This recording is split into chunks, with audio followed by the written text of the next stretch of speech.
Before the accident, Phineas Gage was the model of a 19th century foreman. Efficient, responsible, and well-liked. He was a man you could trust. But on September 13, 1848, a routine task on the railroad in Cavendish, Vermont, went catastrophically wrong. A premature explosion sent a 3-foot-long iron tamping rod rocketing through his head. It entered below his left cheekbone, tore through the front of his brain, and exited the top of his skull, landing some 80 feet away. Miraculously, Gage survived. He was speaking and walking within minutes, but the man who stood up was not the same man who had fallen. Physically, Gage's recovery was astonishing, but his mind was irrevocably altered. The once reliable Gage became fitful, irreverent, and grossly profane.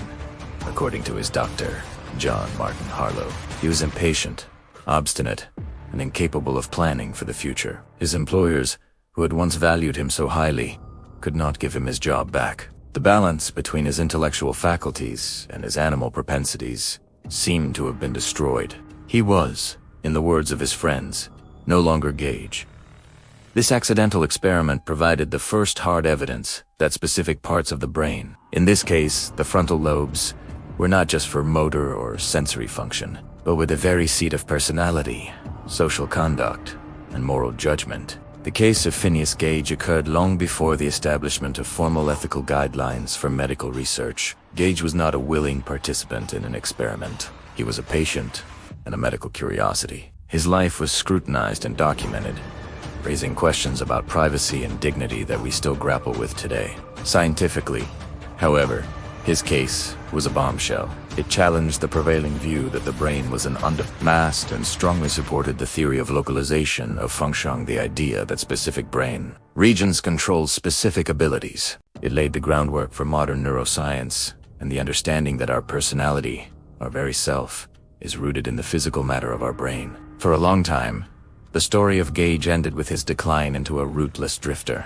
However, more recent research has painted a more complex picture. There is evidence that in his later years, working as a stagecoach driver in Chile, Gage may have regained some of his social functions. The structured nature of the work, requiring him to be organized and interact with passengers, might have helped his brain to reorganize and recover. This suggests a degree of neuroplasticity that was previously unthought of for his time. He eventually returned to the United States and died in 1860 from epileptic seizures, a direct consequence of his initial injury. Today, the story of Phineas Gage is a cornerstone of psychology and neuroscience textbooks.